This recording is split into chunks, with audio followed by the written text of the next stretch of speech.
Welcome and make yourself comfortable. Let your body sink into the place where you are resting, and let your mind begin to soften. If you have a blanket nearby, you might like to pull it over yourself, letting the warmth wrap around you as we begin. Tonight, we are not in our modern world of glowing screens and buzzing clocks. Instead, we are stepping back into the cold and smoky nights of the Viking Age. Together, we will explore how the people of the North slept and why their rest was so very different from the sleep of medieval villagers further south in Europe. Many of us today imagine sleep as simple. We turn off the lights, close our eyes, and drift into dreams. We expect 8 hours, give or take, and we measure rest with hours on a clock. But the Vikings had no clocks, and their nights were shaped not by strict schedules, but by the land, the weather, and the endless push for survival. In this story, we will move slowly through the Viking night. You will hear of longhouses filled with smoke, of beds made from straw and skins, of sagas told before sleep, and of warriors lying down with weapons at their side. You will see how sleep in the North was not routine but flexible, not private but communal, and always shaped by the struggle between darkness and light. So close your eyes if you wish, or simply rest them halfway. Listen gently as we begin the first part of our journey. And if you would like to join us again for more calming journeys into the past, you are welcome to subscribe, leave a comment, and share where in the world you are tuning in from. The Viking night was not like the medieval night. Do you think Viking sleep was just like medieval sleep? Many people imagine that in the past, no matter where you lived, you simply went to bed when it grew dark and woke again at sunrise. It sounds simple, but the truth could not be more different. In the far north, where the Vikings lived, the sky itself made sure that sleep could never follow a single pattern. Their rest was shaped by the harsh northern climate, the life of farming and war, and the closeness of family and community. This created a night world, unlike anything in continental Europe. Imagine yourself in a medieval village in France or England. The sun sets in the evening, the sky darkens, and families head inside their small wooden or stone houses. They follow a rhythm that feels familiar, a rhythm that repeats day after day and season after season. They rise at dawn, work the fields, and return to sleep at night, guided by the steady and predictable balance of light and dark. Their sleep has a structure, often broken into a first sleep and a second sleep, but still reliable. Now picture yourself far to the north, standing on the rocky coast of Norway. The waves crash below the cliffs, and the air carries the sharp salt of the sea. It is summer. You wait for the night to fall, but the sun does not leave. It dips low and then rises again, leaving only a faint glow that feels more like a pause than a true night. You can stay awake, you can mend sails or repair tools, and you may not feel sleep pressing in at all. Or picture the opposite season. It is winter. The sun barely rises if it rises at all. The land is covered in snow, the sky heavy with dark clouds, and the air bites with a deep and endless cold. The fire in the longhouse burns, but outside it feels as if the world is asleep for months at a time. People stay indoors, huddled around the hearth, their eyes growing heavy, their bodies resting more often than they would in summer. For the Vikings, the passage of time was not marked by clocks or bells, but by the changing sky. Winters dragged on with darkness stretching for 18 or even 20 hours a day. Summers, by contrast, seemed to forget night entirely. The sun dipped only briefly before returning in a pale, lingering glow. This pattern shaped every part of life, and sleep was no exception.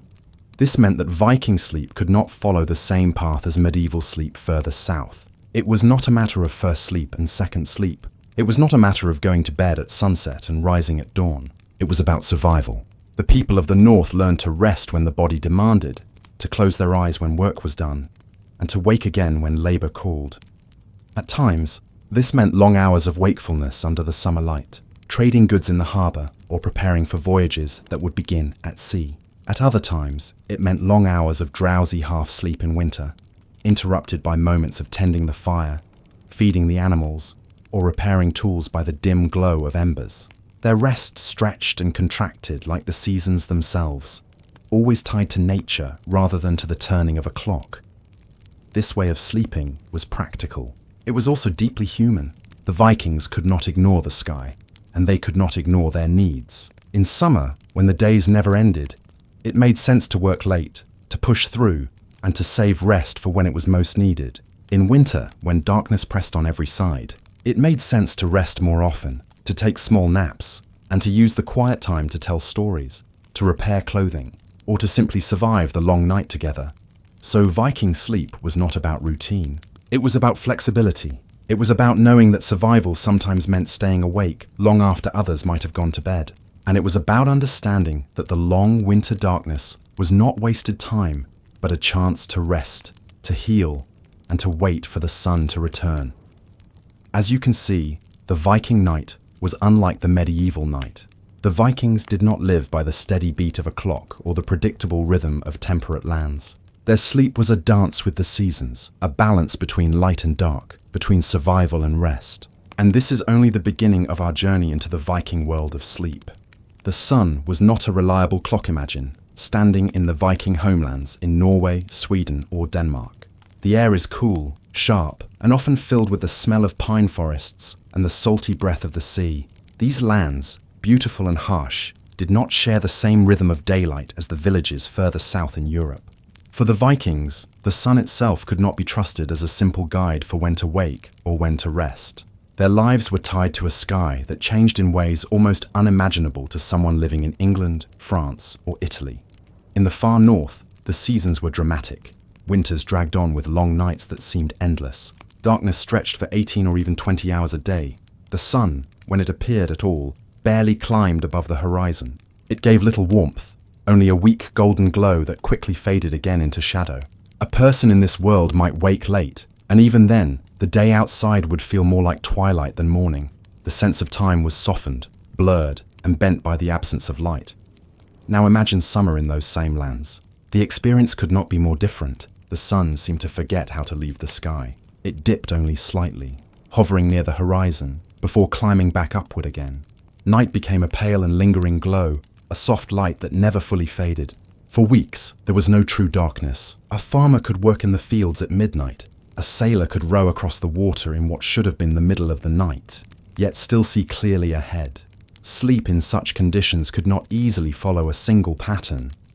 This rhythm of endless dark and endless light was unlike anything people in medieval England or France ever faced.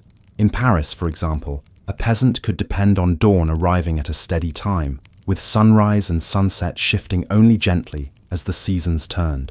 There was a balance to the days, a rhythm that repeated year after year. People could rise with the sun, plough the fields, and return home as it grew dark.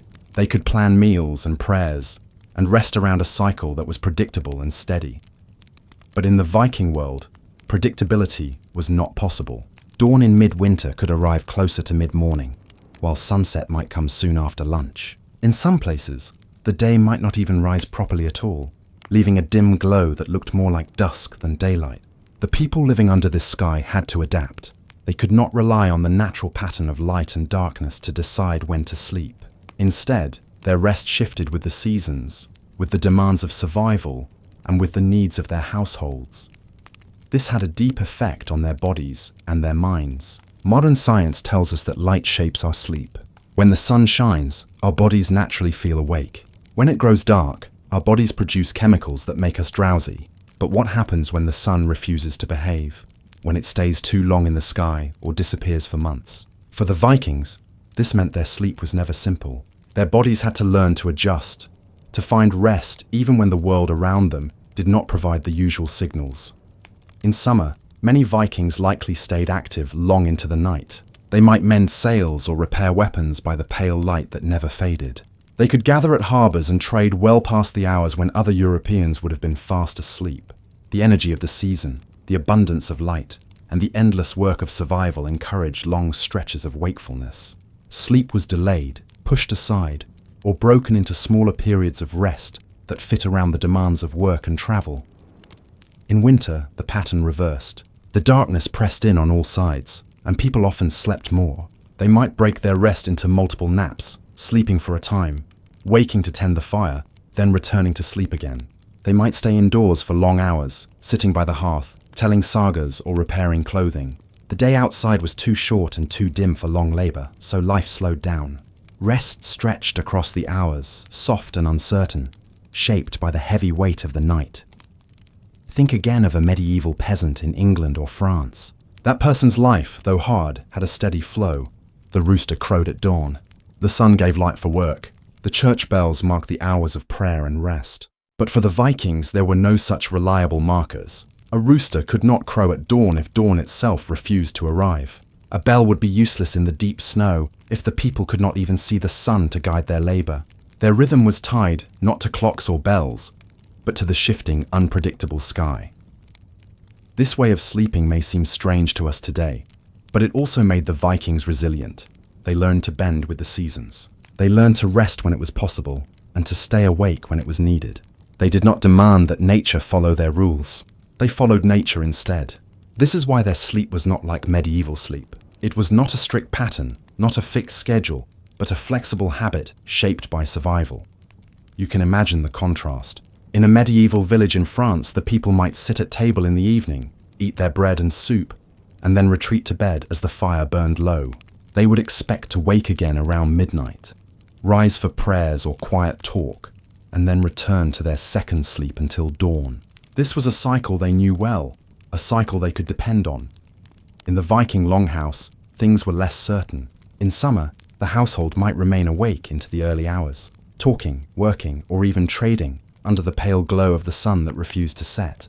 In winter, they might fall asleep early in the evening, wake to tend the animals, then drift back into slumber again. The rhythm was not fixed. It was fluid, seasonal, and always tied to survival. This is the heart of Viking sleep. It was not the same as medieval sleep, because the sun itself refused to give them a steady guide. They lived in a world where darkness could last for months, or where daylight could stretch endlessly across the sky.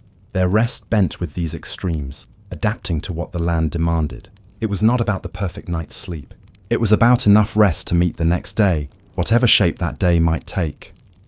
As we leave this part of the story, carry with you the image of the Viking sky, a sun that lingers when it should leave, a darkness that stretches when it should end, a world where sleep was always shifting, always uncertain, yet always enough to keep the people alive. And now, with this understanding, we can move more deeply into the Viking night, where families gathered together, where longhouses held warmth and noise, and where privacy was unknown. The household was the bed. Picture yourself stepping into a Viking longhouse on a winter evening. The outside world is dark, heavy with snow and silence. Inside, however, the longhouse is alive. The air is thick with smoke from the central fire. Shadows dance on the wooden walls as the flames flicker. The smell of wood, wool, dried fish, and animal hides fills your nose. You do not find small separate bedrooms here. Instead, the entire household, from the youngest child to the eldest grandparent, shares this single great hall. The longhouse is not simply a home. It is a farm, a storage room, a workshop, and a place of rest, all in one. Along the walls, raised wooden platforms or benches serve as sleeping places. On these platforms lie layers of straw, animal skins, and woolen blankets. Families sleep close together for warmth, sometimes so close that the line between one person's bed and another's disappears. Now compare this to a medieval village in France or England. The houses there were smaller, often single rooms too, but over time they developed more separation. Families slept together, yes, but peasants might have one corner for the parents, another for children, and sometimes even a loft for older children or servants. Beds could be shared, but privacy was slowly growing more common in the later Middle Ages. For the Vikings, privacy was not the goal, survival was. In the long, cold winters, warmth mattered more than space. To sleep alone would be foolish when the heat of another body could mean the difference between comfort and shivering. The household itself became a single bed, with everyone arranged side by side, covered in furs, listening to the same crackle of the fire. Think of the sounds you might hear in such a space. The low breathing of children pressed against their parents, the snoring of elders, the occasional crack and hiss of wet wood burning, the shuffle of animals in the attached byre, where cows or goats might be kept indoors for warmth and protection, the smell of smoke mixed with hay and manure, a constant reminder that people and animals shared life closely. This was not quiet rest in the sense we might imagine today. It was rest as part of a community, every sound and smell included. In medieval Europe, peasants also shared beds, but there was a difference. The rhythm of sleep was shaped by church bells and the cycle of prayers. Villages often had a church nearby, and the bells could call people awake in the night, or remind them of holy hours. Sleep might be interrupted for midnight prayers, then resumed until dawn. Even the poorest households often recognized these rhythms, because religion shaped time as much as the sun. The Vikings had no such bells. Their gods did not mark the hours with prayer. Instead, their sagas, myths, and family stories shaped the night. Before sleep, families might tell tales of Odin, Thor, and Loki. They might pass down stories of ancestors, warriors, and voyages. The sound of these sagas, told in low voices around the fire, was part of the rhythm of their nights. Sleep did not always arrive in silence. It came after words, after laughter, and sometimes after arguments or planning for the next day's labor. The medieval peasant might have ended the day with a short prayer or a blessing. The Viking might have ended the day with a story of gods who tricked one another, or of voyages across dangerous seas. Both were forms of comfort, but they shaped the dreams differently. One pointed toward heaven, the other toward honor, adventure, and the struggles of men and gods. Now picture the bedding itself. A medieval peasant's bed might be a rough wooden frame filled with straw, covered with a sheet of linen if the family could afford it. Over time, as wealth grew, some peasants had feather mattresses or woolen blankets. By the High Middle Ages, wealthier villagers had separate chambers or curtained beds for privacy. The Viking bedding was simpler, but just as practical. Straw was the base, piled on the wooden platform to soften the hard boards. On top, heavy animal skins added warmth, especially from sheep, goats, or reindeer. Woolen blankets might cover the family. In some homes, the entire sleeping platform stretched along the wall, with no divisions at all. Everyone shared the same long bed, heads resting near the wall, feet pointing toward the fire. It is easy to imagine how this shaped their sense of family. Sleep was not a private act. It was a shared experience, repeated every night. Children grew up listening to their parents breathe beside them.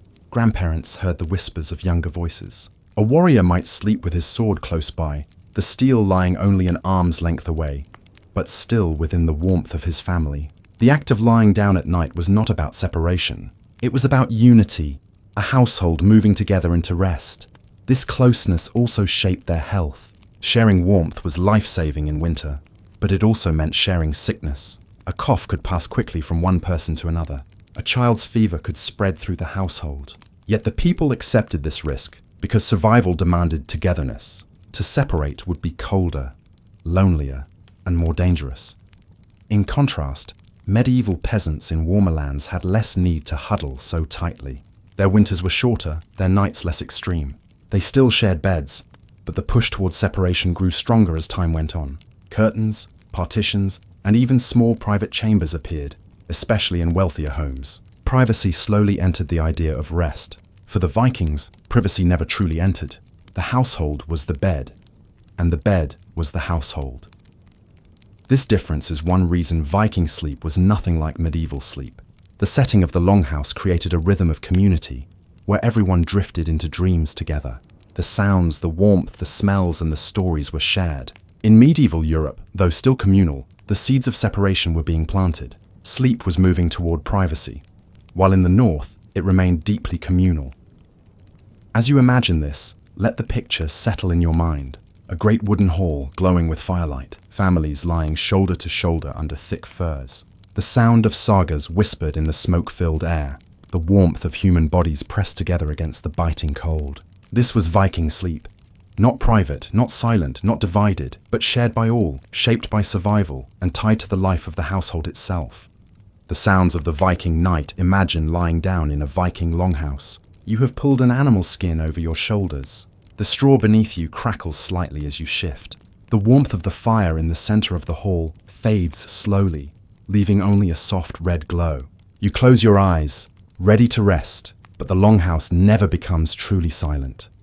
The first sound you notice is the steady crackle of the fire.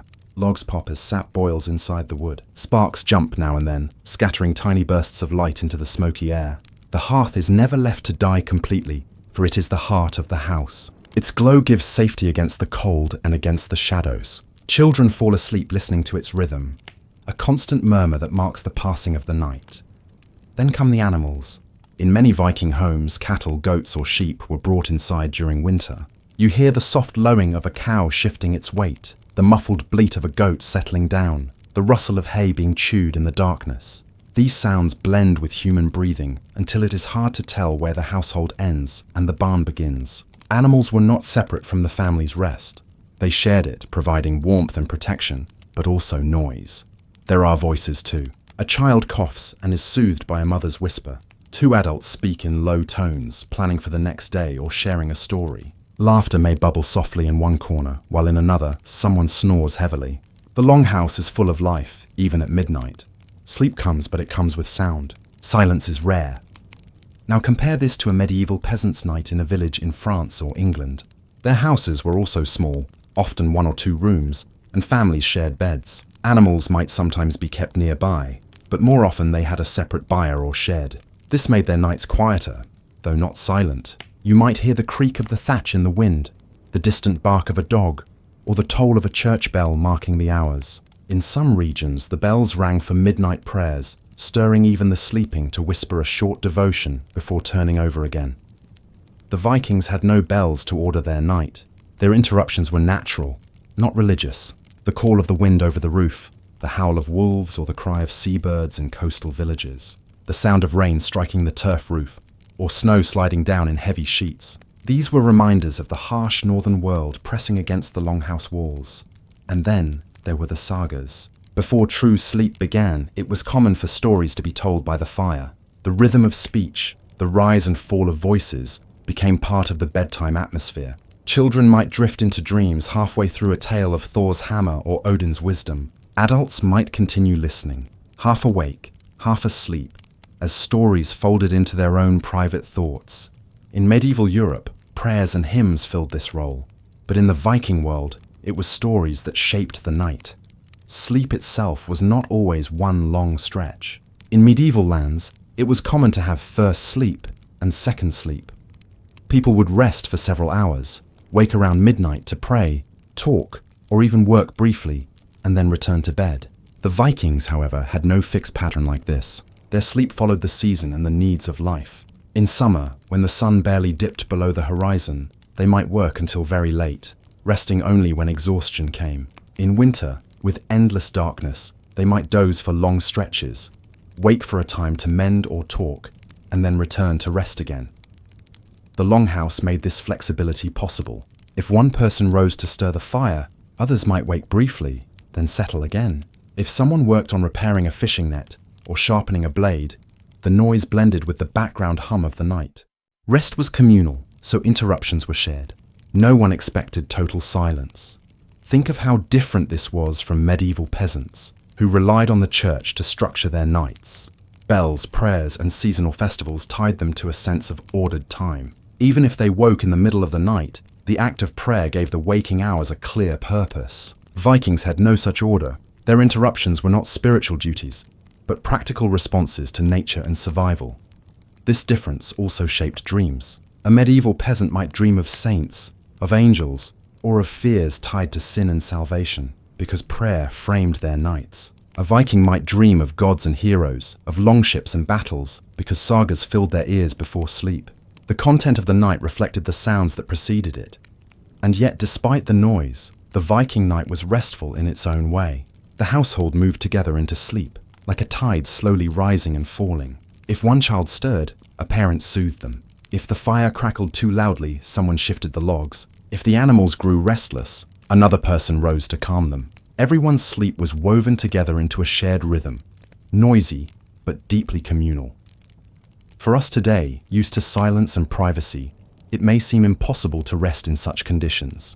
Yet for the Vikings, it was natural. Silence might even have felt strange, a reminder of loneliness or danger. Sound meant life, warmth, and togetherness. To sleep without it would have been unsettling.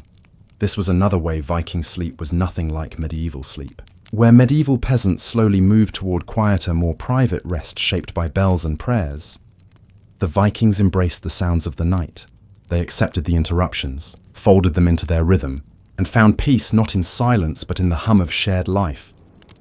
So, when you think of a Viking drifting into dreams, imagine not a silent chamber, but a hall filled with firelight, stories, whispers, animal sounds, and the steady breathing of an entire household. A night alive with sound, yet still carrying its own kind of peace. Close your eyes for a moment and imagine living in the far north, where the Vikings made their homes. In winter, the sun barely rises above the horizon. Some days, light lasts only for a few short hours. A pale glow that disappears almost as soon as it appears. Then darkness takes over again. Weeks can pass with only faint daylight, leaving people to live mostly in shadow. In summer, the opposite happens. The sun hardly sets at all. Instead, it dips low, glowing softly through the night, before climbing back into the sky again. This cycle of endless dark and endless light shaped how Vikings slept in ways very different from people living farther south. In medieval Europe, a peasant in France, England, or Germany could expect a regular pattern. The sun rose in the morning, set in the evening, and the hours in between were fairly steady. They worked at dawn, rested at sunset, and followed a rhythm that repeated day after day, season after season. The church bells also guided them, ringing for morning prayers, midday masses, and evening services.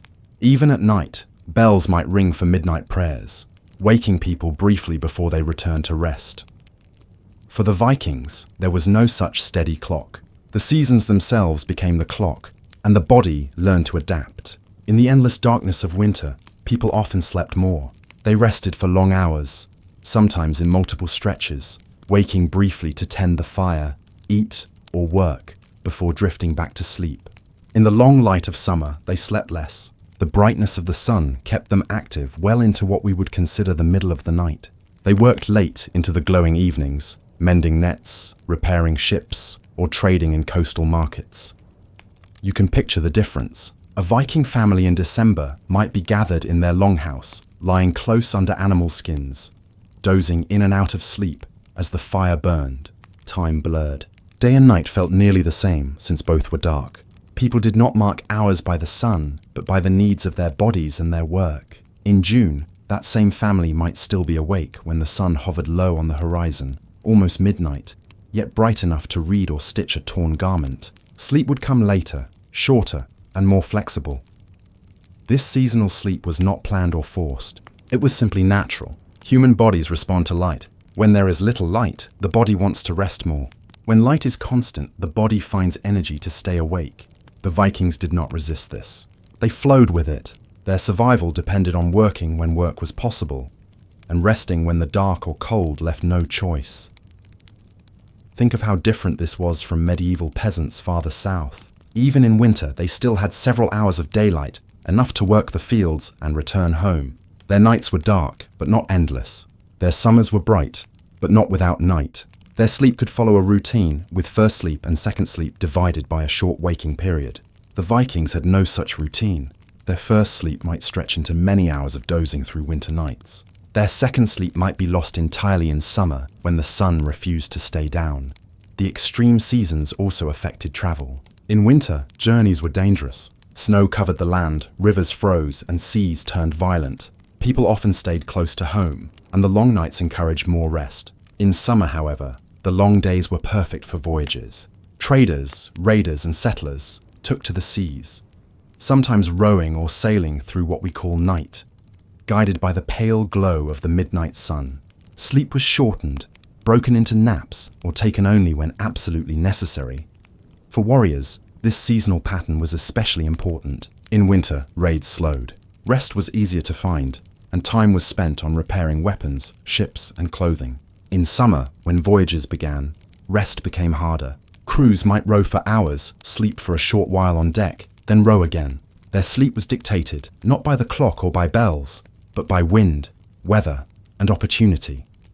Children grew up within this rhythm. In winter, they learned to accept long hours indoors, passing time with games, stories, and quiet sleep. In summer, they stayed awake late, watching adults work, listening to laughter, and planning.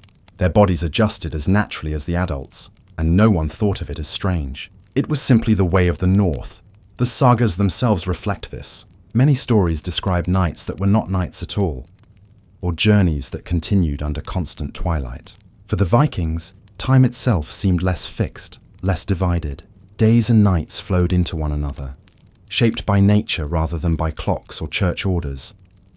This seasonal rhythm shaped the mind as well as the body. Imagine spending weeks in winter with almost no sunlight. It could feel heavy, endless, and tiring. Sleep was a way to endure the dark, to make it pass more quickly. Then imagine summer, when light never truly leaves. It could feel exciting, even overwhelming. Sleep seemed unnecessary when the world refused to grow dark. People filled the hours with work, with feasting, with voyages, and with stories told under the midnight glow. This is one of the strongest reasons Viking sleep was nothing like medieval sleep. The peasants of Europe lived by a fairly steady rhythm, with small changes between winter and summer. The Vikings lived in a land where seasons ruled their bodies. Winter invited long sleep and rest. Summer demanded energy and action. The result was a kind of balance across the year. What was lost in summer was regained in winter. What was endured in winter was rewarded in summer. Let this picture settle in your mind. A dark winter night in the north, where the fire glows and families doze together, half awake, half asleep, while outside snow presses heavily on the roof. Then shift to summer, where the sun refuses to set. The air is full of voices and work, and people finally lie down long after midnight, only to rise again a few hours later with the same sun still glowing. Viking sleep was never about strict schedules or steady hours. It was about seasons, survival, and the natural rhythm of light and dark. In this way, it stood apart from the more predictable nights of medieval Europe. For the Vikings, the sky itself was the clock, and they followed it faithfully. Sleeping in the longhouse picture yourself, stepping into a Viking longhouse at the end of the day. The outside world is cold, damp, and windy, but inside, warmth and life gather together. A longhouse was not just a place to eat or to work, it was also where everyone slept. The building was long and narrow, often made from timber, turf, or even stone, depending on what was available nearby. Its roof stretched low, its walls thick, designed to hold in heat during long northern winters. Inside, there was a single central space. The fire burned in the middle, its smoke drifting upward to holes cut in the roof, though much of it lingered in the air, filling the hall with a constant haze. This was the heart of Viking life. Unlike the homes of medieval peasants further south, where a family might have a single room for themselves, or the homes of wealthier people, who sometimes had separate chambers, the Viking longhouse was shared by everyone. Parents, children, servants, and sometimes even visiting relatives all lived together in this one hall. And at night, they all slept together too. Privacy was not part of daily life. Instead, the need for warmth and safety kept people close. Along the walls of the longhouse, simple beds were placed side by side. These were not tall four-poster beds like the noble chambers of medieval castles. They were low wooden frames, sometimes no more than a platform raised slightly off the ground. A layer of planks or woven cords made the base. On top of that came a thick mattress of straw, hay, or reeds, which could be replaced when it grew damp or full of pests. To make it more comfortable and warmer, animal skins or wool blankets were spread on top. You can imagine the feel of such a bed. It was not soft in the way of goose-down mattresses used by wealthier medieval Europeans, but it was practical. It kept the sleeper lifted above the cold, hard floor.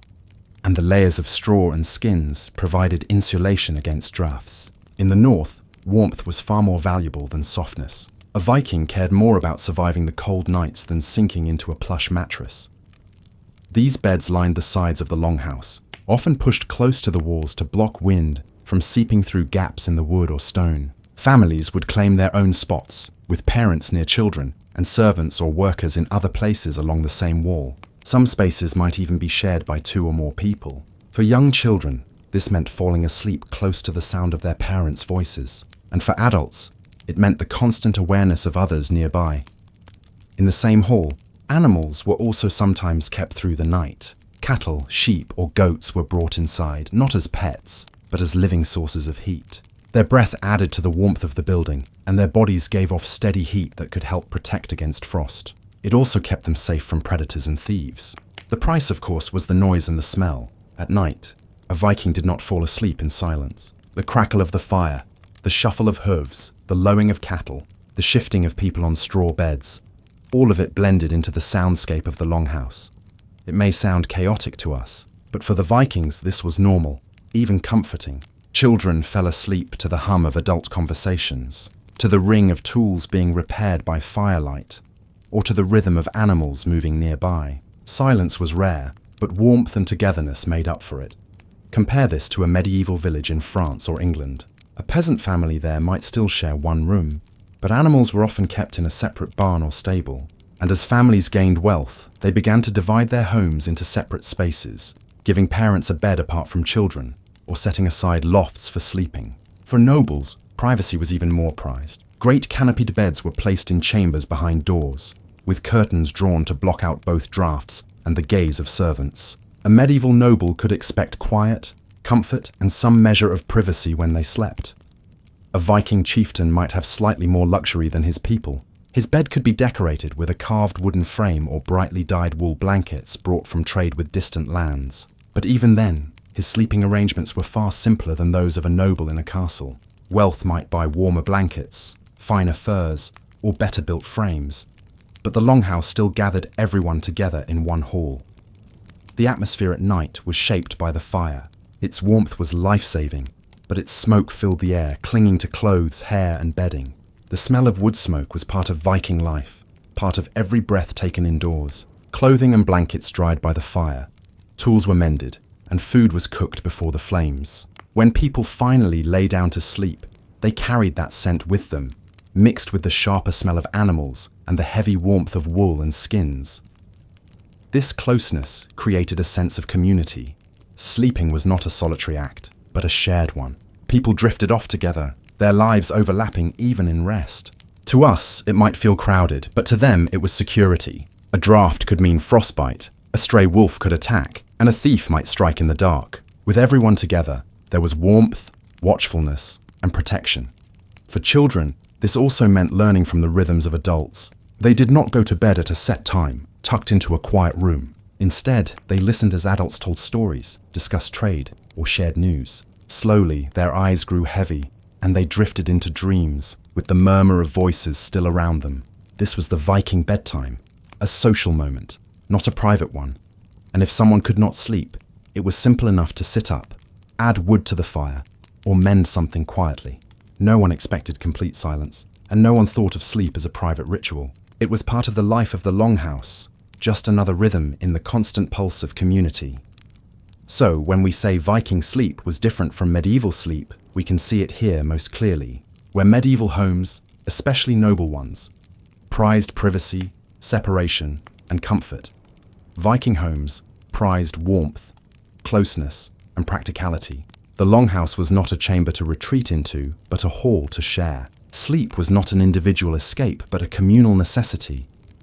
Imagine yourself lying there, wrapped in animal skins, the straw beneath you shifting with each movement. Around you, the sound of breathing fills the air. A fire glows faintly in the center of the hall, its light flickering on the beams above. The smell of smoke and wool surrounds you, mixed with the faint sweetness of drying fish hanging near the rafters. Outside, the wind howls, but inside, the warmth of many bodies holds it back. Slowly, as the voices quiet and the fire burns low, you drift into the kind of sleep that belongs not to one person alone, but to an entire household gathered together. Now let us stay a little longer inside the Viking longhouse, but imagine it deep in winter. Outside, the night stretches endlessly. Snow lies heavy on the ground. The wind howls across frozen fields, and the world beyond the walls is silent except for the sound of storms. Inside, the longhouse becomes a shelter against this frozen world. It is here, in this warm and crowded space, that the rhythm of Viking sleep takes shape. The fire in the center of the hall burns constantly. It must never be allowed to go out, because without it, the longhouse would soon freeze. The fire is both life and burden. Its warmth makes the hall survivable, but its smoke fills the air. There are holes in the roof to let it escape, yet much of it drifts downward, settling into the breathing space of the people below. The smell of wood smoke clings to hair, clothes, and blankets. Eyes water and lungs grow heavy, but everyone accepts it. Without smoke, there would be no fire, and without fire, there would be no life. This creates a very different kind of sleep than what we imagine in the modern world. When you lie down in a Viking longhouse, your lungs fill with smoke-laden air. Your eyes sting faintly. You hear the crackling of wood, the occasional pop of sparks, and the low murmur of coals. Above you, beams glow faintly in the firelight, while shadows flicker along the walls. This is the light that lulls you to sleep, not the silence of a candlelit chamber, but the ever-moving glow of flames. Now add the presence of animals. Along one side of the hall, cattle shift in their stalls. Their heavy bodies radiate heat, warming the air around them. Sheep huddle together, bleating softly in their sleep. A goat coughs, its hooves scratching the wooden floor. These sounds mix with the breathing of humans, snoring, coughing, whispering. Every sound travels through the hall. Silence does not exist. Instead, the night is filled with layers of small noises, a background hum of life. The smell is another part of this experience. Smoke from the fire mixes with the earthy scent of animals, with the tang of drying fish or meat hanging overhead, with the musk of wool and furs, and with the damp sweetness of straw used as bedding. The air is heavy, thick, and full of texture. To us, it might seem suffocating. But to the Vikings, it was the smell of survival, the smell of home. Children might drift into sleep first, wrapped in skins and pressed against their parents. Their dreams carried them away from the noise, leaving behind the comfort of warmth and familiar scents. Adults often stayed awake longer, talking quietly, telling stories, or repairing tools by the firelight. Storytelling was not just entertainment, but also tradition. Sagas, myths, and family histories were spoken aloud, carried by the glow of flames. Sleep often arrived not in silence, but in the middle of these tales, as voices slowly faded and bodies grew heavy with rest.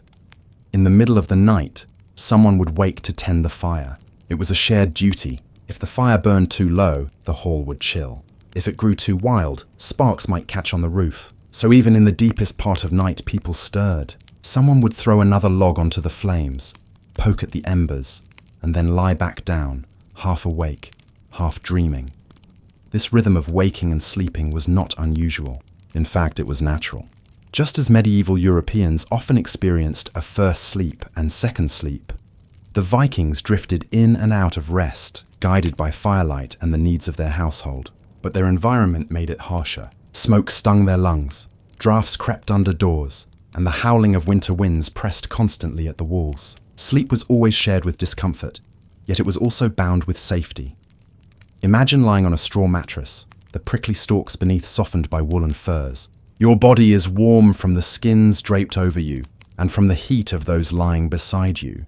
The air is smoky, your throat a little dry, but the sound of the fire comforts you. You hear a cow shifting, the faint bleat of a sheep, and the slow breathing of children. Outside a blizzard rages, but you are not alone. You are cocooned in the communal warmth of the longhouse, wrapped not just in skins, but in the presence of family and kin. This was Viking winter sleep. Not private, not quiet, not clean, but deeply secure. The longhouse was not only a shelter, it was a womb of community. In its heavy warmth, people endured the endless dark months together. Compare this to a medieval household farther south. A peasant family might still share a single room, but without the same extremes. Their winters were cold, yes, but not so dark and not so long. They might keep a small fire, but it would not smoke so heavily, nor would they need to house animals in the same space for warmth. A noble family, especially, would live differently. Curtains on their beds could block drafts. Carpets or tapestries could soften the chill. Their sleep could be quieter, more private, more controlled. The Viking longhouse did not offer such luxuries. Instead, it offered endurance. It was a place where survival was more important than comfort, and where sleep was always shared with others. Think again of the endless night outside. Weeks passed with only a few hours of light, time itself blurred. Day and night became one, marked only by meals, by chores, and by the tending of fire. In such darkness, sleep became a way to pass time, to endure the slow drag of winter. People dozed often, woke often, and lived in a state somewhere between waking and dreaming. This was not unusual, it was simply the way of the far north.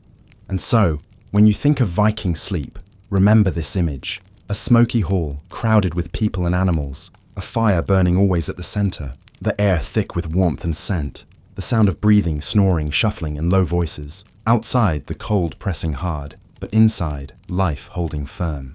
This was not the quiet, private sleep of a medieval castle chamber. This was survival sleep, winter sleep, longhouse sleep. When we imagine sleep today, we often picture silence, a quiet bedroom, dark and still, where the only sound might be the faint ticking of a clock or the distant hum of night insects. But in the Viking longhouse, silence was a stranger. To fall asleep, there was to fall into a world of noise, a soundscape filled with layers of life. Picture the central fire first. Its crackle was constant, the rhythm of flames licking at logs, the occasional snap as wood burst open, sending sparks into the air. The fire never rested, and neither did its voice. Even in the deepest hours of the night, the hall glowed with the orange pulse of embers, and the sound of burning wood whispered against the ears of all who lay close. Then there were the animals. Unlike in medieval castles or larger European houses, Vikings lived closely with their livestock during winter. Cows shifted in their stalls, their hooves thudding softly against wooden planks. Sheep bleated now and then, perhaps restless, perhaps dreaming. A goat sneezed, its sound sharp in the smoky air. Horses, when kept inside, stamped and blew air through their nostrils, a sound like the deep sigh of a giant. These noises came at all hours, a reminder that the longhouse was not only for people, but for the creatures that fed them and warmed them. Humans, too, added to the night chorus. Snoring was common, made heavier by the smoke that filled lungs and pressed against throats. Someone coughed in the dark, a child whimpered in sleep, a mother hushed them with a soft lull of words. Old men muttered in their rest, voices half in dreams, half in memory. All of these sounds blended together, weaving a fabric of noise that surrounded every sleeper. There was also the work of the night. Longhouses did not always fall completely quiet when people lay down. A warrior might polish his sword by the fire, the soft rasp of metal echoing in the hall. A mother might spin wool, the spindle whirring softly in her hands, while children dozed nearby. Repairs could be done in the long hours of darkness. The clink of tools, the scratch of a knife shaping wood, or the faint rhythm of weaving threads might fill the edges of night. Sleep often came with these sounds in the background, a steady reminder that life never paused. Now imagine lying there as a Viking child. Your head rests on straw, your body wrapped in skins. Around you, the hall is alive. You hear the deep voice of a man finishing a story, his words fading as his listeners drift away. The fire crackles, animals shift, someone coughs, another snores, the goat bleats. It might seem noisy to us, but to the child it was familiar, comforting even. These sounds meant safety, meant that family was close, meant that warmth surrounded them. In such noise, sleep still came, slow and heavy. There were other sounds too, less constant, but equally real. The creak of beams as the wind pressed against the roof, the rush of snow sliding down from the thatch, the whistle of a draft through a small crack in the wall. Sometimes, if the weather was fierce, the longhouse seemed to groan under its own weight, the storm outside rattling at its doors and walls. For the sleepers inside, these sounds were reminders of the harsh world beyond, yet they also reinforced the comfort of being sheltered. In the warmer months, the soundscape changed. With animals grazing outside, the hall was less crowded and the air clearer, yet the noise of summer was no less present. Insects hummed, dogs barked outside, and people remained awake long into the bright nights, talking, singing, or drinking by the fire. Laughter echoed in the hall, songs rose and fell, and the scrape of bowls and cups marked the hours when most of the world should have been asleep. In these moments, the Viking night felt more like a gathering than a time of rest. Compare this to medieval sleep farther south. In a small peasant hut, noise still existed, children crying, animals shifting, but it was on a smaller scale. Families had fewer animals, fires burned smaller, and their homes were quieter, especially at night. For nobles in castles, heavy walls and separate chambers meant even greater silence. Curtains around beds softened sound, creating a pocket of stillness for rest. But the Viking longhouse did not allow such quiet. Its structure, its purpose, and its crowded life made noise part of the natural rhythm of rest. In fact, silence might even have felt strange or unsettling to a Viking. For them, noise meant life, and life meant safety. To hear others breathing, to hear animals shifting, to hear the fire burning, was to know that one was not alone. A silent hall might mean sickness, death, or danger. Better the comfort of constant sound than the eerie absence of it. Even dreams were shaped by this noise. Imagine drifting into sleep while hearing a saga told by your grandfather. His voice continues as your eyes close, words slipping into your dreams. You dream of warriors and ships, but also of the steady crackle of fire and the shuffle of animals. The sounds of waking life became the sounds of the dream world. For Vikings, the boundary between waking and sleeping was thin, softened by the shared environment of the longhouse. So when we think of Viking sleep, we must imagine not silence, but symphony. A hall alive with breath, with voices, with the fire's song. A place where rest was taken not in stillness, but in the living pulse of community. This constant background of sound is what made Vikings sleep so different from the more private, more silent sleep of medieval Europe. It was not perfect rest, but it was a kind of rest shaped by survival, by closeness, and by the natural rhythms of life. Beds of wood, straw, and skins. When you think of a bed today, you might imagine a high frame, a soft mattress, pillows stacked neatly, and perhaps sheets pulled tight. Even in the Middle Ages farther south, noble families sometimes enjoyed feather beds, fine linens, and carved wooden posts that surrounded them like thrones of rest. But in the Viking longhouse, a bed was something much simpler, and yet it carried the same purpose, offering a place to lay one's body down against the demands of the day. Beds in Viking households were often built against the walls of the longhouse. This placement was not random. By keeping them close to the outer walls, people could block the drafts that slipped through cracks in the timber or turf. The warmth of the central hearth spread outward, so beds were set along the edges where heat still reached, but space could be saved. The bed itself was a low wooden frame, rarely lifted far off the ground. Some were no more than planks resting on short legs.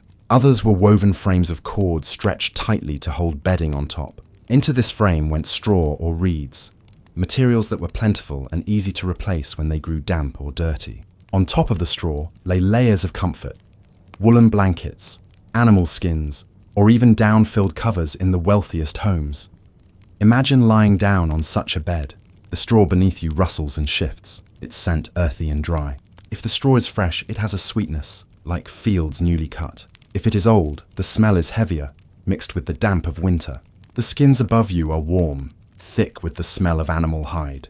They are heavy, pressing down on you, sealing in your body heat. Comfort was not soft in the way we imagine today, but it was real, made from the materials of survival. For many people, these beds were shared. A married couple might sleep together, their children nearby. Servants sometimes shared beds with each other, or even with the family, depending on the size of the household. Privacy was not expected. Sleep was communal, and warmth was often the greater need. To sleep pressed against another body meant losing less heat to the long cold night.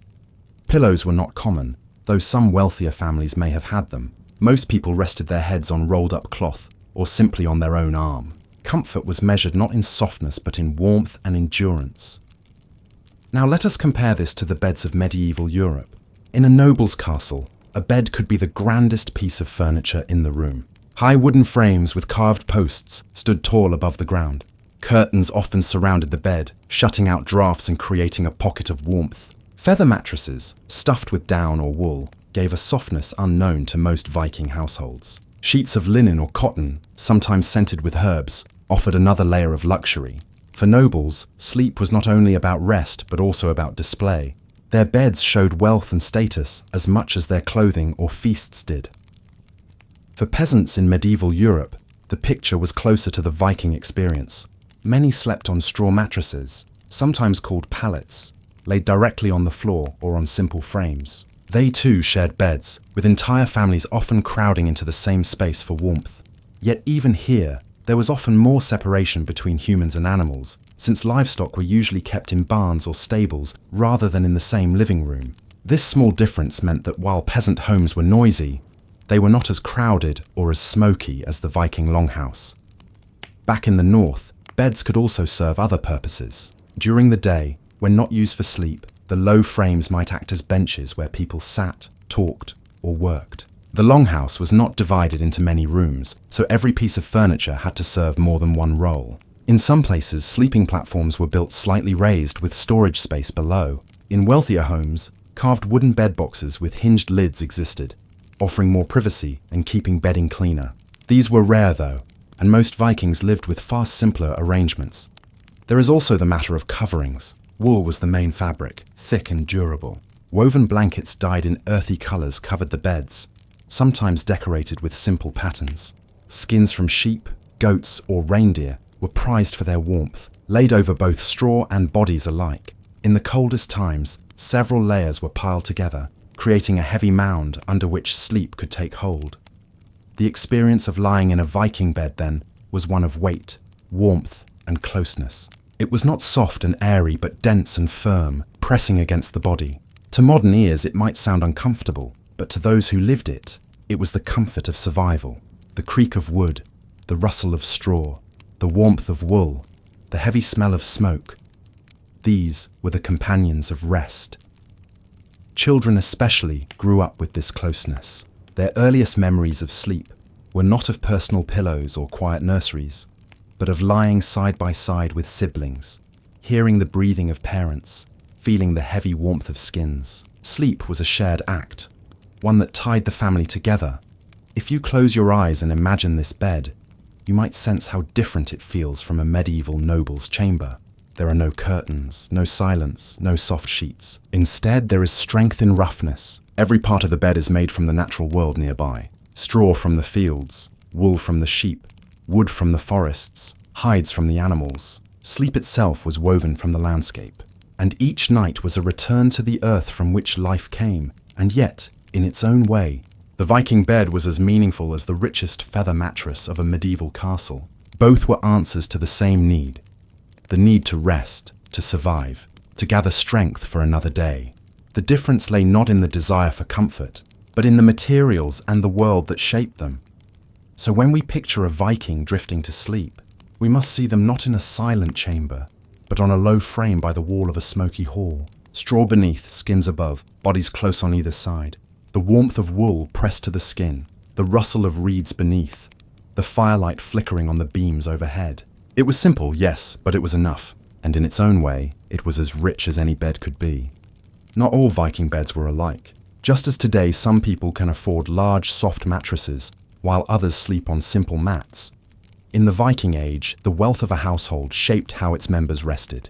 While most people slept on straw and hides, the richest families, chieftains, and traders sometimes enjoyed comforts that were far from ordinary. Wealth in the Viking world did not only come from farming, it often came from trade, raiding, and seafaring. Ships carried not just warriors, but also merchants who traveled across the seas, bringing back goods from distant lands. With these goods came new possibilities for sleep. Where an ordinary farmer's bed was made of straw and local wool, a wealthy household might display blankets dyed in deep reds or blues, woven with care and beauty. These were not just blankets to keep out the cold, they were marks of status. Dyes were expensive. To color wool required plants, minerals, or even crushed insects, and the process took time. Bright colors, especially reds, purples, and blues, were rare in everyday life. So when a visitor entered a longhouse and saw a bed covered in richly dyed fabric, the message was clear. This was a household of importance, a family that could trade far beyond their village.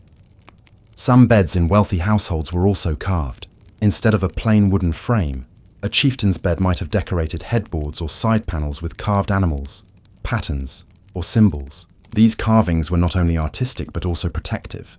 They could carry designs linked to Norse mythology, such as knotwork representing endless cycles, or images of beasts believed to ward off evil. Lying down to sleep in such a bed was not just about rest, it was about being surrounded by symbols of power and belief. Imagine stepping into one of these wealthier longhouses. The hall is still smoky, still filled with the sounds of many people. But in one section, separated slightly by a wooden partition, you notice a bed that looks different. The blankets are bright, their colors standing out against the dark wood. The frame is carved, perhaps with the heads of serpents or dragons winding along the edges. Instead of plain straw, the bedding is thick, layered with clean wool and soft skins. To sleep here is to be reminded every night of wealth and position. Imported goods added to this difference. From England, Ireland, and the Frankish kingdoms came fine wool fabrics, and sometimes linen. From the east, through trade routes that reached all the way to Byzantium, silk could even be found. These were rare treasures, but they did appear in Viking graves, showing that some people indeed slept under silken covers, even in the north. Contrast this with the ordinary farmer, who rolled out a simple layer of straw, covered himself with sheep fleece, and perhaps had one wool blanket, plain and practical. The difference in sleep was the difference in life itself. The wealthy enjoyed colors, carvings, and softness. The poor endured roughness and shared space. Yet both had the same need, to rest against the cold, to rise ready for the next day. One of the most striking differences between wealthy Viking sleep and ordinary Viking sleep was privacy. In many longhouses, there were no separate rooms. Everyone slept together, each family member or servant in their place along the wall. But in some wealthier homes, Wooden enclosures were built around the master's bed. These small partitions gave at least some separation from the rest of the hall. To step behind a carved screen and lie in a softer bed was a sign of distinction, a quiet privilege in a world where most people had none. These enclosed beds also show us something about how Vikings thought about sleep. It was not only about warmth, but about honor. A leader deserved a bed that marked his place. Just as his weapons might be richly decorated, so too could his resting place be made to stand out. Even in sleep, status was visible. Still, even the richest Viking bed was far simpler than what nobles in medieval Europe enjoyed. In France, England, or Germany, noble families prized feather mattresses stuffed with goose down. These were light, soft, and warm, creating a sense of floating in rest. They also had curtains drawn around the bed, shutting out drafts and offering privacy. Some beds were raised high from the ground, so high that steps were needed to climb in. Beside them stood carved chests for linens, and sometimes warming pans were slipped between the sheets before sleep. Compared to this, the Viking chieftain's carved wooden frame, even with bright blankets, still belonged to a world where survival was closer to the earth. This difference reminds us of how culture shapes comfort. In the Viking North, the focus was on durability, portability, and warmth. Beds needed to be strong enough to last, simple enough to move, and warm enough to survive the long winter. In continental Europe, where climates were milder and resources different, comfort could expand into softness and luxury. Each world shaped its sleep according to its needs. To picture the wealthy Viking at rest, let us imagine the scene clearly. The hall is quieting after the evening meal. People still murmur near the hearth, but the fire is lower now, glowing softly. Children are drifting to sleep on straw pallets, wrapped in skins. Servants are curling into their own spaces. At the far end, behind a wooden partition, the master of the house steps into his bed. He pulls a brightly dyed blanket over himself, the carved wood around him catching the flicker of firelight. Above him hangs perhaps a tapestry or a shield, marking his rank. Beside him may rest his sword, close at hand. Around him, life continues. But here, in this small enclosed corner, there is a sense of honor, of difference, of wealth. And yet, no matter the carvings, no matter the colors, sleep still comes the same way. The body grows heavy, the breath slows, the eyes close. Whether on straw or on silk, whether beside animals or behind a carved screen, sleep was still the equalizer, the one thing that united all levels of Viking society. This is perhaps one of the most calming truths about history. No matter how divided people were by wealth or power, when night came, they all lay down. Some on rough straw, some on feather down, but all with the same need: rest. Sleep without a bedtime. When we think of sleep today, we often imagine a routine. We have a clock beside the bed, alarms set for the morning, and a sense that bedtime happens at a certain hour. But in the Viking Age, there were no mechanical clocks ticking away the hours, no glowing screens to tell people when to rest, and no fixed schedules in the modern sense. Sleep was not dictated by a device. It was shaped by work, weather, and survival. For Vikings, the day was not measured by hours, but by tasks. A farmer rose not because the clock struck 7, but because it was light enough to see the fields, or because animals needed feeding. A fisherman set out not because it was exactly dawn, but because the tide was turning. A blacksmith worked until his fire dimmed, then stopped when the work could no longer be done. The rhythm of life was practical, not numerical, and so was the rhythm of sleep. Unlike in medieval Europe, where people often followed a 2-part pattern of rest, known as first sleep and second sleep, Vikings could not always afford such a regular rhythm. In places like France or England, nightfall was predictable enough that people commonly went to bed soon after sunset, woke again in the middle of the night for prayer, talk, or work, then returned to sleep until dawn.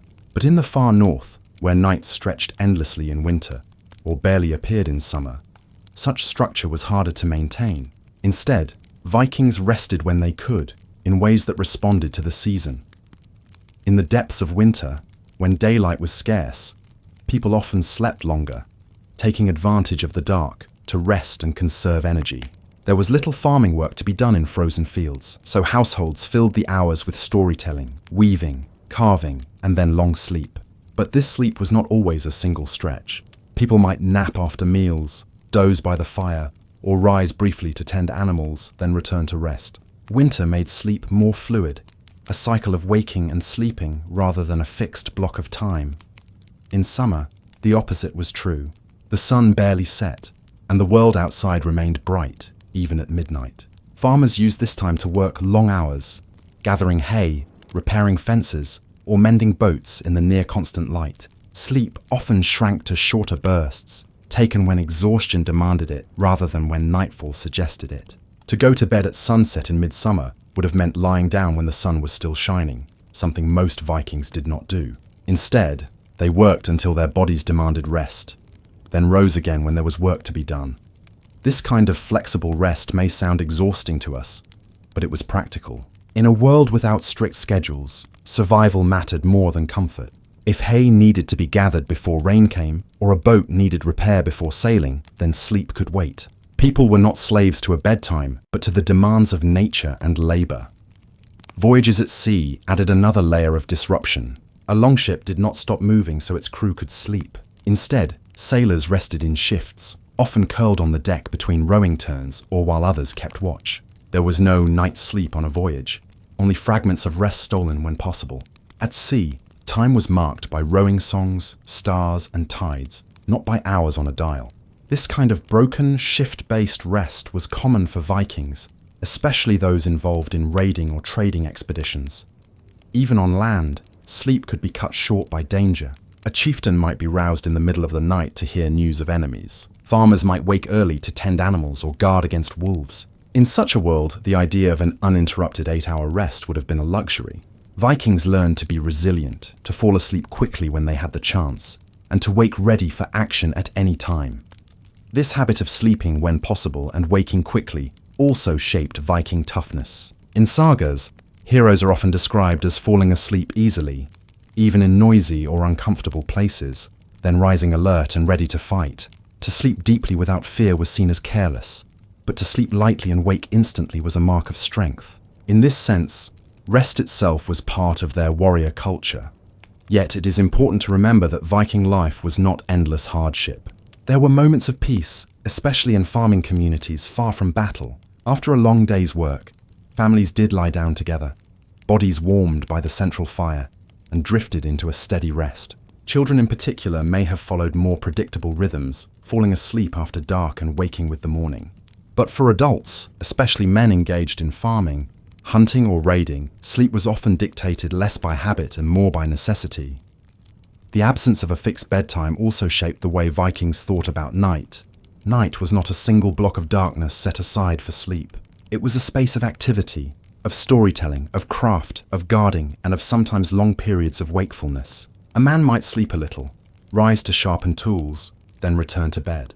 A woman might wake to feed an infant, check on the fire, or spin wool, then lie back down. Night was active as much as it was restful.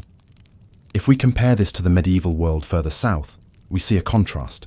In monasteries, bells rang to mark the hours of prayer, even waking monks in the middle of the night for worship. In towns, church bells shaped daily life.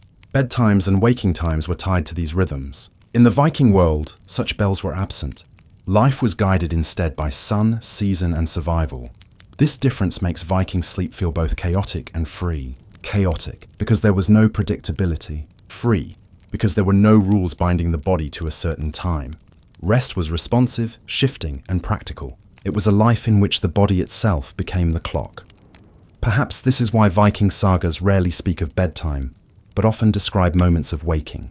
The stories focus on being alert, on rising quickly, on responding to danger or opportunity. Sleep was taken for granted, but waking was what mattered. A hero who woke at the right time, who heard the enemy coming, who rose to fight, was praised. Sleep was background, but wakefulness was survival. This view of sleep reminds us of something simple. In our own lives, we often treat rest as a schedule, something ruled by alarms and routines. The Vikings show us another way, one shaped by nature, work, and need. Sleep when you must, wake when you must, and let survival, not habit, decide. Rest on the open sea. When we imagine a Viking voyage, the mind often leaps to adventure, raiding, or trade. Longships slicing through waves, sails full of wind, warriors standing tall at the prow. Yet behind these images lies another reality, one that was far less glamorous. Long voyages meant long hours of labor, and with them came the constant question of rest. How do you sleep when the world beneath you is always moving, when the sea itself never stills, and when there is no shelter but the open sky? Unlike medieval travelers who might rest in inns, monasteries, or even roadside barns, Vikings on the open sea had no such comfort. Their longships were not built for sleeping. They were crafted for speed and strength, long and narrow, with shallow drafts that could cut through both rivers and open sea. These ships had no cabins, no decks below for sleeping quarters, and no sheltered bunks. Every crewman, whether rower, trader, or warrior, lived exposed to the elements. Sleep, when it came, was stolen in fragments. The crew worked in shifts, rowing in turns so that the ship never stopped moving. One group would row while another rested, then they would switch. Yet even rest was not easy. The benches where men rowed doubled as their sleeping places. Imagine trying to curl up on a narrow wooden plank, the smell of pitch and wet rope around you, the cold spray of seawater hitting your face. This was the Viking bed at sea. Blankets and bedding rarely stayed dry. Salt spray soaked wool, rain poured from the sky, and waves sometimes crashed directly into the ship. A cloak might provide some warmth, but once wet, it became heavy and offered little comfort. Some sagas describe sailors sleeping as seals on the shore, curled tightly against the cold, conserving what heat they could. And yet, sleep was vital. A tired rower could not keep rhythm. A weary guard might miss the glimmer of a rival ship on the horizon. Fatigue was dangerous, as deadly as any enemy. So Vikings learned to rest lightly, to doze in short bursts, and to wake quickly when called. There was no luxury of deep, uninterrupted slumber on the open sea. The sounds of the voyage filled the night. The creak of oars against wood, the slap of waves against the hull, the whistling of wind through the sail.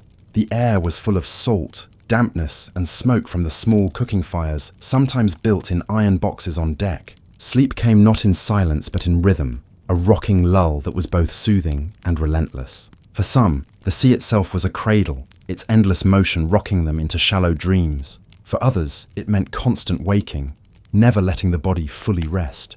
The seasons once again shaped this experience. In summer, the long light meant voyages could continue deep into the night, with little pause. In winter, icy winds and freezing spray made sleep almost impossible, turning every attempt at rest into a struggle for warmth.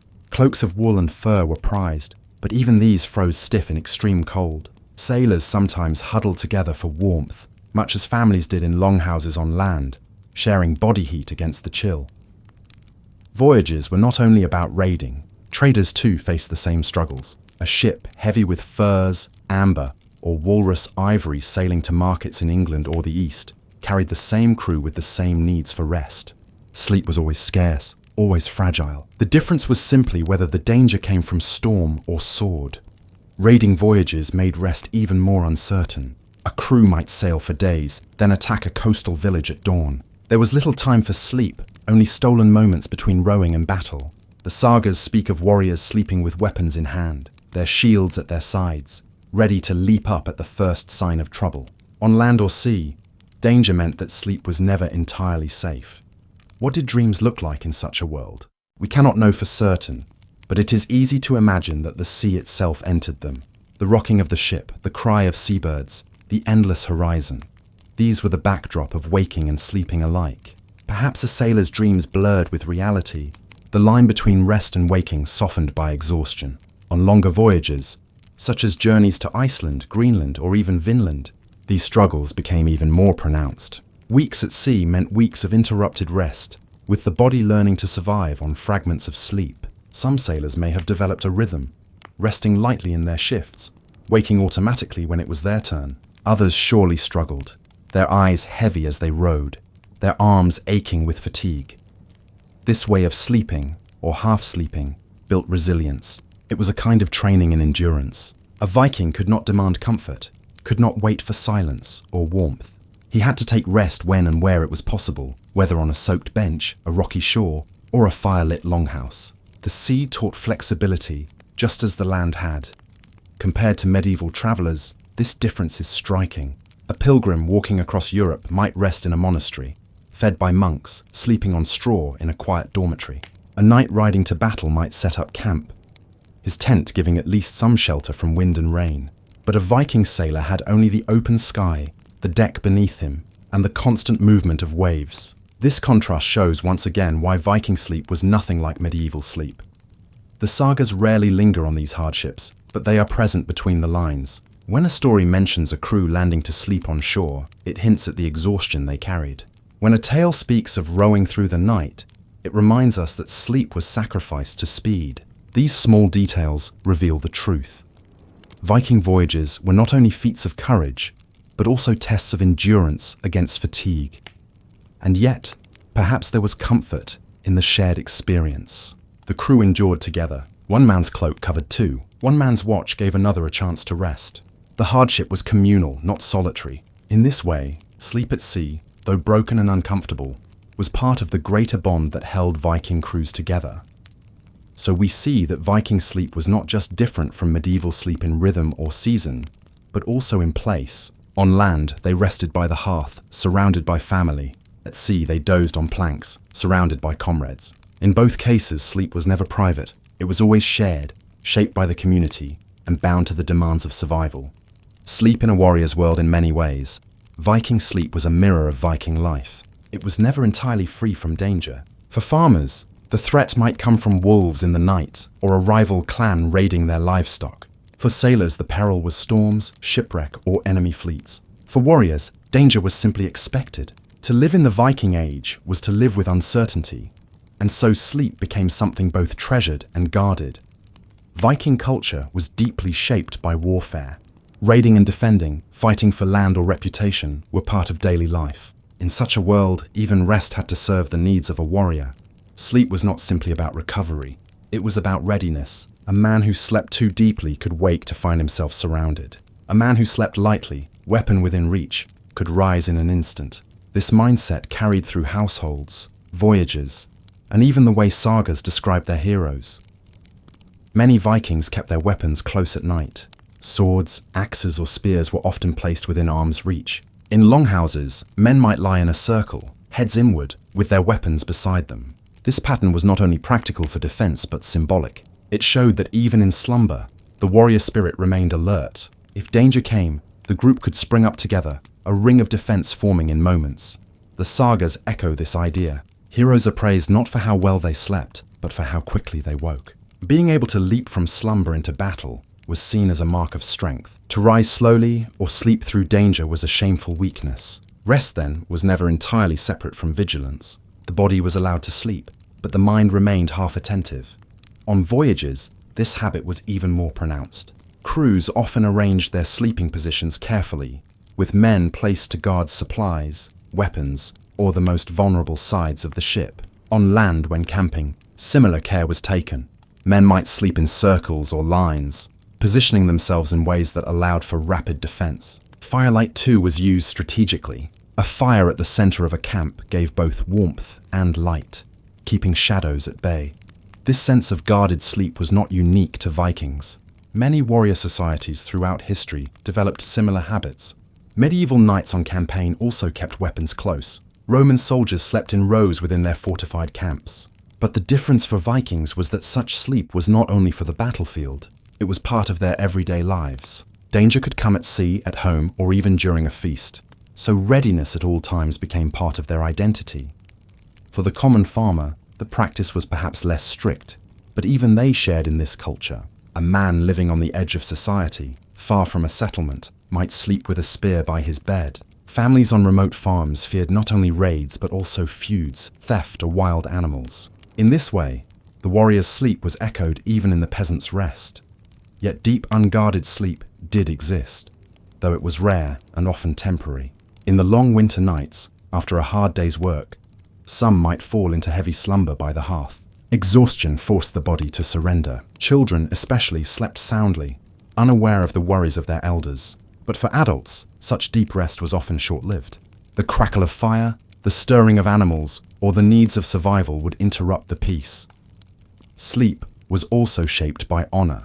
In Norse culture, courage and alertness were prized. To be caught unaware, to be attacked while sleeping, was shameful. To die in bed of illness or age was considered less honorable than dying in battle. This belief further reduced the value of deep, careless rest. It was better to be vigilant, even in slumber, than to risk dishonor. The connection between sleep and battle appears in the myths as well. Odin, the All-Father, was said to value warriors who met death awake and armed. Valkyries carried the fallen, not from their beds, but from the battlefield. The very afterlife promised to the brave, Valhalla, was a hall of warriors, not sleepers. In this way, even myth reinforced the idea that rest should never separate a warrior from readiness. Still, there were gentler sides to Viking nights. After a long feast, men and women might fall asleep together in a hall, laughter and song still echoing as dreams began. In families, parents kept children close, giving them warmth and safety. Even warriors, after a battle well fought, might finally allow themselves to collapse into deep rest, knowing that for one night at least, they had survived. These moments remind us that Vikings were not machines of war, but humans, whose need for comfort sometimes overcame their constant vigilance. The contrast with medieval Europe is once again clear. In many medieval homes, beds were shared for warmth, but weapons were not necessarily part of the sleeping space. In monasteries, monks slept in orderly rows, unarmed, waking only for prayer. In noble castles, guards might keep watch so lords could sleep more deeply. The Viking world offered no such luxury. Everyone was part of the watch, everyone part of the defense, everyone part of the readiness. This way of sleeping left its mark on the culture. The sagas tell of men who rose at the right moment, who saved their comrades by waking quickly, who carried their weapons even in slumber. These stories reflect more than individual courage. They reveal a society where sleep itself was an extension of survival, a continuation of vigilance, a stage in the theatre of war. It is easy to imagine such a night. The fire glowing in the center of a longhouse, men lying with their weapons close, some dozing lightly, others whispering in low voices, the sounds of animals shifting, the wind pressing against the wooden walls. At any moment, danger might come. Yet for now, there is rest, guarded, fragile, but enough to carry them to the next day. In the end, Viking sleep was not simply about closing the eyes. It was about preparing the body and the spirit for whatever might come. It was about waking ready, not sleeping deep. It was about living in a world where safety could never be assumed. This was the warrior's world, and even in slumber, it shaped every breath, every dream, and every dawn. Nights by the hearth. If Viking nights were shaped by danger and readiness, they were also softened by warmth, voices, and community. To understand how Vikings drifted into sleep, we must step into the longhouse, the heart of their daily life. These structures, often stretching up to 20 or 30 meters, were more than homes. They were gathering spaces, workshops, and shelters all in one, and at the center of every longhouse was the hearth, a long fire that provided heat, light, and a place to cook. When night fell, people gathered around this hearth. The flames threw soft flickers against the wooden walls. Shadows of beams and rafters stretched and swayed, creating patterns that children found both familiar and magical. The smell of smoke lingered in the air, seeping into clothes and hair, but it was also comforting. Smoke meant warmth, and warmth meant survival. Along with smoke came other scents: meat stewing in a pot, fish drying above the fire, herbs scattered on coals to freshen the air. These smells became the background of sleep, wrapping the household in their embrace. Evenings were a time for voices. Adults spoke in quiet tones, telling stories that were both entertainment and education. These sagas, often spoken by memory, carried the weight of generations. They told of gods like Odin and Thor, of legendary voyages across stormy seas, of ancestors who had fought bravely or settled new lands. To a Viking child drifting to sleep near the hearth, these stories were not fairy tales. They were living history, a reminder of who they were and what their family stood for. Some sagas were long, lasting hours. Listeners might nod off and wake again, finding the tale still flowing, the words steady as a river. The rhythm of the storyteller's voice became almost like a lullaby, soothing the mind into dreams. In this way, stories were not separate from sleep. They were woven into the very process of drifting off, making the transition from waking to dreaming smooth and natural. Songs, too, filled the night. Some were chants, repetitive and steady, perfect for the quiet hours. Others were livelier, sung after a feast with horns of mead in hand. But even these could fade into gentle murmurs, the sounds of laughter giving way to the steady breathing of those who had fallen asleep where they sat. Music carried through the longhouse, mingling with the crackle of fire and the rustle of straw bedding. It was a shared soundscape, one that belonged to everyone in the room. Drinking was common in the evenings.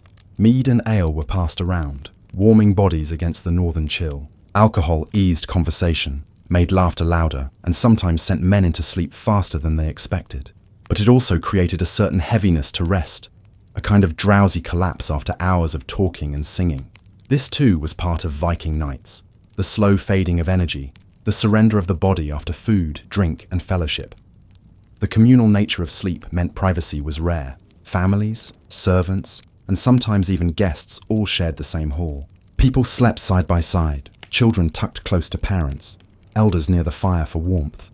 The closeness created a sense of safety. Even if danger lingered outside, inside the hall one was never alone. The sound of another's breathing was reassurance, a reminder that the household stood together. The animals added to this sense of togetherness. Sheep or cattle were sometimes brought indoors, especially in the harshest winters. Their presence provided warmth, but also sound. The shifting of hooves, the soft snorts of breath, became part of the night's background. For a Viking child, these noises might be as familiar as a lullaby, blending with the human voices into a tapestry of sound that led into dreams. The hearth itself marked the rhythm of the night. As the fire burned lower, light dimmed and conversation faded. People stretched out on straw bedding, pulling cloaks or animal skins around them. The last tasks were done. Tools put away, embers stirred to ensure they would last until morning. Then silence slowly grew, though never fully. A cough here, a whisper there, the occasional bark of a dog outside. The night was never still, but it was steady. Dreams held special meaning for Vikings, and so the night hours were not just for rest, but for vision. A dream might be shared in the morning, discussed with seriousness. This meant that the moments before sleep, listening to sagas of gods and heroes, had even greater importance. They were seen not as idle tales, but as seeds for dreams, shaping the visions that might come in the night. The communal atmosphere of Viking nights stood in contrast to much of medieval Europe.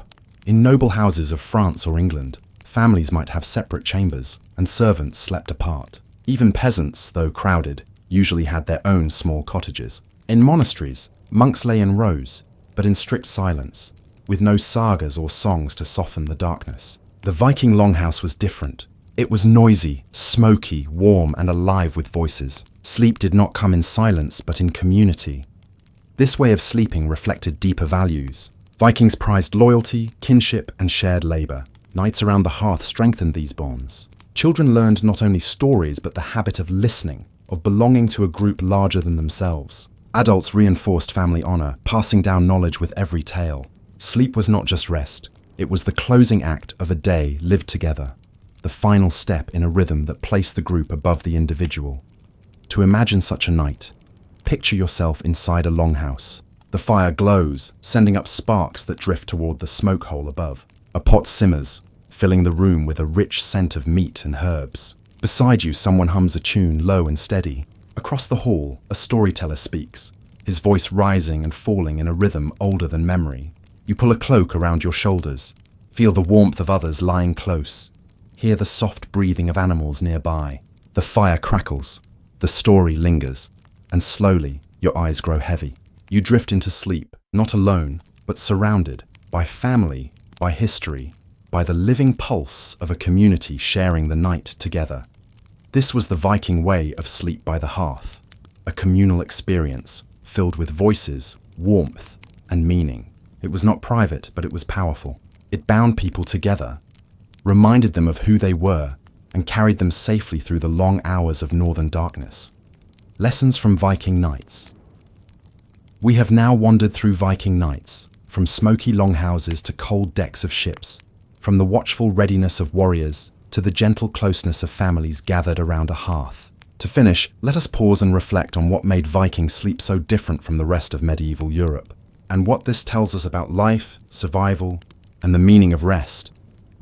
In much of medieval Europe, sleep was shaped by order and control. Monks rose at strict hours for prayer. Nobles lay in chambers with curtains drawn.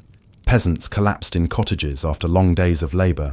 Privacy, rank, and discipline marked these nights. Sleep was an individual act, though shared spaces existed.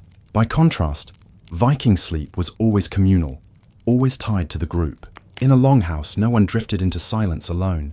The crackle of fire, the murmur of sagas, the shifting of neighbours, all of it wrapped people together like a living blanket. This difference was rooted in environment. Northern winters were harsh, daylight short, and resources limited. A family or settlement could not afford to isolate itself. Heat had to be shared, food had to be preserved, and watchfulness had to be constant. Sleep in this world was shaped by survival first, comfort second. It was messy, smoky, noisy, and at times uncomfortable. Yet it was also warm, safe, and filled with connection. The Vikings also carried a spiritual view of sleep that set them apart. Dreams were seen as meaningful, visions sent from gods or ancestors. A dream could warn of danger or promise of fortune. This belief made the boundary between waking and sleeping thin, like a doorway instead of a wall. The sagas told at night were not idle tales, but seeds planted in the mind, guiding dreams and shaping how people saw their place in the world. Sleep was not an empty pause in life, but part of a larger journey between the human and the divine. Contrast this with the medieval monasteries, where sleep was stripped of dream and story, reduced to obedience. Monks rose when bells rang, not when the body stirred. Dreams were often dismissed, sometimes even feared as temptations. Where Vikings embraced the mystery of the night, monks tried to regulate it. In noble castles too, dreams were often kept private, whispered only to trusted confidants. The Viking openness to dream sharing shows a culture that valued both honesty and imagination. The difference can also be felt in sound. Imagine a monastery at night. Silence, broken only by the rustle of robes or the toll of a bell. Now imagine a Viking longhouse. Voices still murmuring, animals shifting, the fire popping. A lullaby sung softly by a mother. These two soundscapes tell us much. One is about discipline, the other about community. Neither is wholly right or wrong, but each reflects what mattered most to the people who lived within it. What lessons might we draw from Viking sleep today? One is the power of community. In modern life, many of us sleep in private, behind closed doors, in rooms filled with silence and artificial darkness. While this brings comfort, it also brings loneliness. The Vikings remind us that sleep can be shared, that the sound of another's breathing or the warmth of another body can make rest deeper and more secure. Even now, people sleep better with a partner, a pet, or even the hum of gentle background sound. Our minds still long for the communal rhythms of the past. Another lesson is the value of story. The Vikings drifted to sleep, listening to sagas that carried meaning, history, and faith. Today, we might watch screens or scroll in silence, filling our minds with scattered images before bed. Perhaps we could return to something gentler, reading aloud, listening to calming tales, or sharing thoughts with loved ones. A story before sleep is not childish, it is human. It connects us to the long chain of people who closed their eyes to words and woke with dreams shaped by them. We can also learn from the Viking view of dreams. Instead of dismissing them as random, they treated them as guides, worthy of respect. Whether or not we believe in their prophetic power, dreams do carry meaning. They reflect our worries, our hopes, and our hidden feelings. To pay attention to them is to listen to ourselves more deeply. Just as Vikings shared their dreams at the morning fire, perhaps we too could share ours, finding patterns that reveal what stirs in the quiet of our minds. Finally, Viking nights remind us of resilience. These were people who often slept lightly, ready for raids, storms, or hunger. Their rest was not always gentle, but it was always enough to keep them going. They show us that even when life is uncertain, sleep can be found in togetherness, in firelight, in the steady rhythm of voices and breath. So, as we close our journey, picture once more the Viking longhouse. The fire burns low, shadows dance on wooden beams, and voices fade into silence. A child curls against her mother. A warrior rests with his hand near his axe. An elder sighs into sleep with memories of voyages long past. Outside, the wind howls across the fjords, but inside there is warmth, safety, and story. This is the heart of Viking sleep. Not lonely, not silent, but bound together by kinship and the fragile peace of night. And now, let your own eyes grow heavy, your breath slow, your thoughts quiet. As the Vikings once did, let story lead you into dreams. Rest not as an individual alone in the dark, but as part of a long human tradition, one that has carried us through centuries, from smoky halls to modern rooms. Sleep, like life, is strongest when shared. So, as we close our journey, Picture once more the Viking longhouse. The fire burns low, shadows dance on wooden beams, and voices fade into silence. A child curls against her mother. A warrior rests with his hand near his axe. An elder sighs into sleep with memories of voyages long past. Outside, the wind howls across the fjords, but inside there is warmth, safety, and story. This is the heart of Viking sleep. Not lonely, not silent, but bound together by kinship and the fragile peace of night. And now, let your own eyes grow heavy, your breath slow, your thoughts quiet. As the Vikings once did, let story lead you into dreams. Rest not as an individual alone in the dark, but as part of a long human tradition, one that has carried us through centuries, from smoky halls to modern rooms. Sleep, like life, is strongest when shared. Thank you for joining this journey through the Viking night. If you enjoyed drifting through history with me, you are welcome to subscribe to this channel, so you will not miss the next quiet chapter of boring history for sleep.